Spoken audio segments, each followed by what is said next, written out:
you've got the femoral nerve that comes off the lumbar plexus and comes here, and then the obturator nerve here. So, that's the lumbar plexus, but mainly the sciatic nerve is what I'm looking at.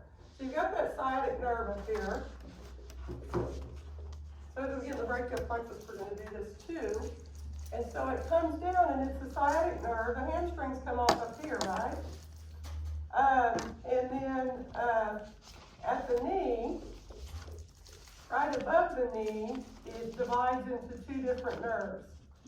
So the tibia nerve continues on down the back of the leg, and then the common fibular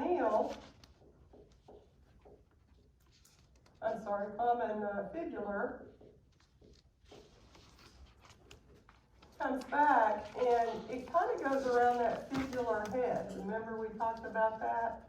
And so that's the common fibular nerve. So the tibia and the common fibular divide off, and then the common fibular comes down, and the front part goes to the deep fibular, and then to the side is the superficial.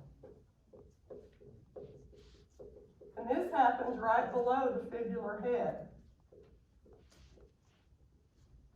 So depending on where your damage happens at, that's what you're going to lose. So if you have the damage up here at the hip, you're going to lose everything below. If you have the damage up at the common fibular, then you're going to lose everything in the deep fibular and the superficial fibular. If you have the damage up here on the tibial, you're going to lose the foot intrinsics, because that comes down at the bottom of the foot and divides into that lateral and medial plantar.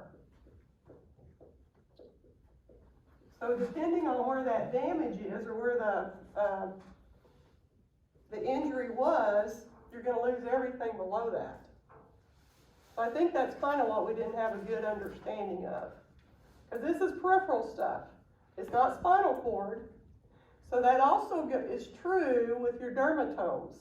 Although this, we learned dermatomes, and we didn't learn, we could literally learn every sensory nerve that goes along with these motor nerves, but that's crazy, because we mainly deal in dermatomes.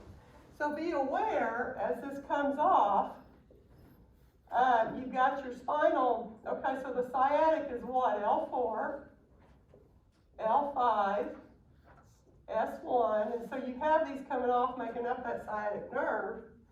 But a lot of times what you see is you've got a back injury, and you've got a disc right here that's putting pressure on that L4.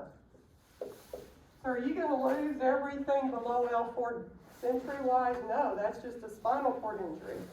You're going to lose the L4 dermatomes, because you've got a disc that's putting pressure on that L4, and we're going to say this guy's facing us, right?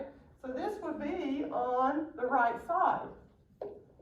So you would lose it would be ipsilateral, it wouldn't be both sides, right? So you're just going to have a right at the L4 dermatome. So where are you going to see that? Where are they going to be numb? Medial malleolus. Medial malleolus, good. Where else? Over the knee.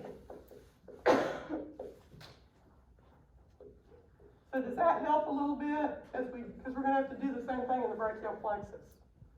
So anything below that, in these nerves, anything below where the damage is, especially if it's severed, you're going to lose everything below. And then the dermatome has to do with, a lot of times it has to do with what's going on in the spinal cord, by the way. A lot of the peripheral injuries that you see go with your spinal segments, and it happens at the spinal cord. It may not be that the case. If you have damage to the sciatic nerve, you're going to lose sensation below all of this area too, on this side. Okay? Any questions? Does that help a little bit? So we're going to go on, and the brachial plexus is kind of the